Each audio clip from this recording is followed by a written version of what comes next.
Entitled or not entitled? That's today's question.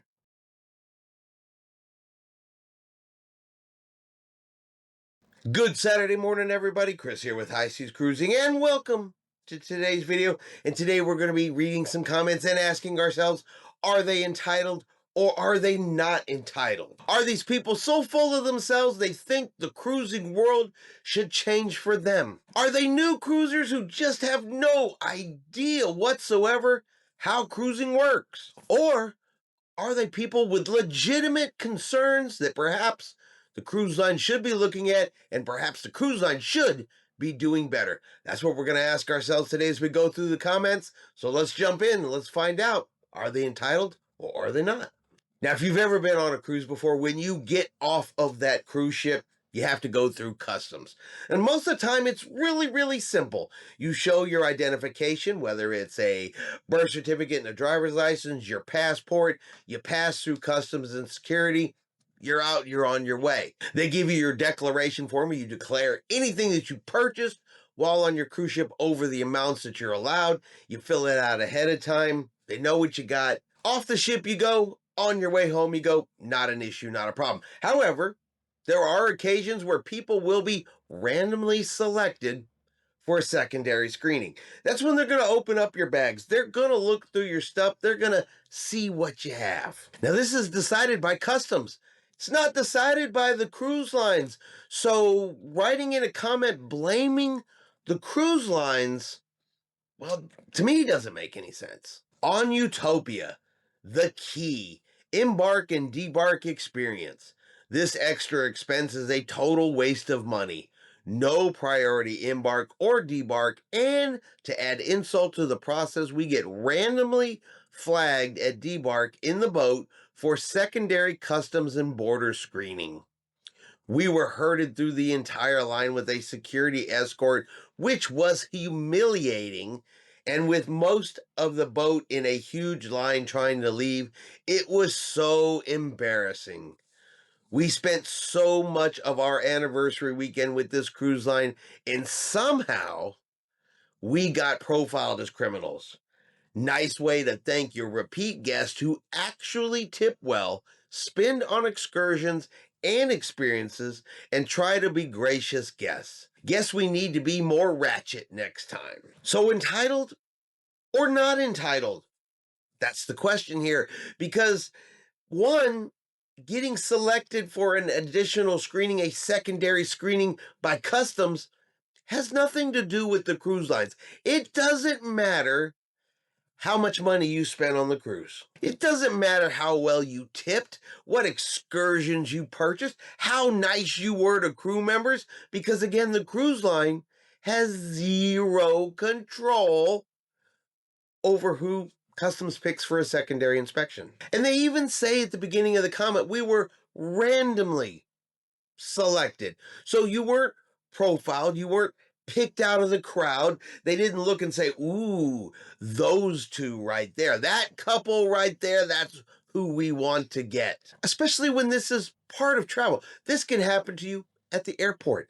This can happen to you on a cruise ship. This can happen to you anytime you go through a country security checkpoint or immigration ports. Anything like that. This could possibly happen. You could be selected. It's a random check. So I want to know, how is being more ratchet next time going to make this a better situation for you? What do you guys think? Let me know in the comments below. Now, anytime a comment starts off with, I've been on this number of cruises and I don't like to complain, but usually they're going to complain. It's pretty normal. So let's read the comment. Let's ask ourselves, are they justified in their complaint? Do they have the right to be upset? Do they have the right to be pissed off? Because I would think that after cruising multiple times, they might know how things work. Hi, everyone, fellow cruisers. I have been on more than 7 cruises. I just got off the breeze for my birthday gift to myself. The main complaint was the food. Just bland. I ate oatmeal to keep my stomach full. And the lounge offered a soul and blues night. I'm over 60.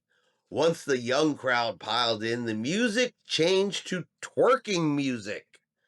The older couples were pulling their husbands out of there quickly, and I left because I was pissed. The only night oldies music and the DJ changed it to the crowd's age.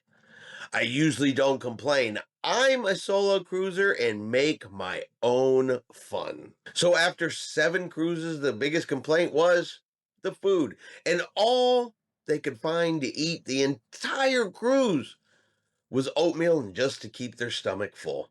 Really? You couldn't find a single solitary thing on board that ship you were willing and wanting to eat? I know food is subjective. What is good to one is definitely not good to another. We all like what we like. We all have our individual tastes, which is why cruise lines offer such a variety, but you couldn't find anything but oatmeal? I don't know. And does anybody else surprised that the DJ played the type of music that the crowd, the majority of the crowd was? If it was a younger crowd, the majority of them, that they played music more to their liking, to their taste, to the current trends? Was there no other place you could have gone and enjoyed music to your liking all around that ship? I don't know. But for a person that says, I'm a solo cruiser and I make my own fun, well, perhaps instead of writing the comment, you should have simply gone off and made your own fun. What do you guys think? Now, this type of comment is one of my absolute favorites because while a cruise ship does have a variety of things to eat on board, they cannot have or carry everything. There's just not enough space. So there's always going to be that one person that really wants something that a cruise ship doesn't offer. And their solution to that is to say, they always do, this is America's favorite thing. Why do you not have it? The world wants this. Why do you not stock it? They love that phrase. This is what everybody wants and you don't have it. Then you read the comments below it and people are like, what? Yeah, that's not true. That's not the case. So is it entitlement to write in a comment claiming that everybody wants this? This is what everybody's favorite thing is, and you are wrong for not carrying it? Is that entitlement, or is that just wishful thinking? Warning to anyone who doesn't care about the tuna fish on Lido. Cool. Stop reading now. This is for John Heald. I know I'm going to get the sarcasm and eye rolling, but if I didn't wish an answer, I wouldn't be asking the question. I like tuna fish. For lunch, I enjoy a salad I make at the salad bar and a spoonful of tuna fish. Why is there no tuna fish sandwich at the deli on Jubilee where I am? Tuna fish sandwiches are the most popular of sandwiches in America. You need more tuna fish. Just saying. So this comment starts off knowing that they were about to put some BS and they were going to get sarcasm and eye rolling because they just knew that what they were about to write was not the case, that they were just going to make some of this up. Now, there is nothing wrong with saying, hey, is there a chance we're going to get a tuna fish sandwich at the deli on the Jubilee? Because, like they said, they like tuna fish. Absolutely nothing wrong with that. You like tuna fish, you like tuna fish. You like it with a little salad, put a little scoop of tuna on the top. Again, none of that is the issue. None of that is the problem. But when you go in and say tuna fish sandwiches are the most popular sandwich in America, I gotta ask, where did you get that data? Where exactly does it say that the tuna fish sandwich is the most popular sandwich in the United States? It is not, 100% not, the most popular sandwich in my house. Maybe it is in yours, but it's not in mine. So I want to know, who out there, raise your hand, raise it in the comments, and let me know, Is the tuna fish sandwich your most popular favorite sandwich here in the United States? Let's take it out of the United States. How about anybody? Is tuna fish the most popular sandwich? And if it's not, what is? What is your favorite sandwich? Because I'm curious to know if more people are going to put tuna or something else. The comments below this one really thought peanut butter and jelly might be number one, but you guys will have to let me know about that. And finally, one more for you today. One more where we're going to say, is this person entitled or are they not? Or is this an example of a first-time cruiser? Somebody who just doesn't know, just doesn't understand how cruising works, and they really seem to have had a bad time with it. You can clearly tell from the comment they did no research, they did no checking, they did no investigation of what they were booking whatsoever, but then they got upset about it later, and of course, it's the cruise line's fault. It's not theirs. No personal responsibility, just blaming the cruise line for easily solvable situations and answers. Norwegian stinks. Well, let me just say this. Room 5790, an exterior room, was the worst. The improv room on deck 6 directly overhead turned into a very loud club scene every night. The bass pumped away until 1:40 a.m. My wife and I, senior citizens that we are, went to guest services on Sunday, and even though there were other exterior rooms available, as we found out later, we settled for another room on the 9th floor, an interior room. First, they told us they were fully booked. Then they told us they had this one solitary interior room. That's where we slept while keeping our belongings in 5790. The bottom line is we were lied to, and we were told no exterior rooms for us to move to. The guest relations representative lied and told us they either had no rooms at all or they just found one interior room for us to sleep in. Imagine that. So, NCL instructs their guest relations people to lie. When we returned home, we found out there were other exterior rooms we could have moved to. I even suggested I would pay for the upgrade, but guest relations just wanted to be rid of us, so they lied. Aside from that, the cruise ship had small venues for performances, limited Wi-Fi, tax on drinks and ports, no water in the drink package, too many specialty options, Haven and Vibe, which together amounted to 10 to 15% of the entire ship, no indoor pool, so on bad weather days we were confined to the indoors, and here's a good one. You purchase Wi-Fi by minutes. If you don't turn off when you go to sleep, all the Wi-Fi minutes are gone the next morning because your phone pulls the Wi-Fi all night long. Okay, this one's got quite a lot to break down in. So, whether they booked it themselves, booked a guaranteed room, whatever the case may be, they got a cabin directly below a noisy nightclub. Perhaps they didn't know that you could look at deck plans and see where your cabin was.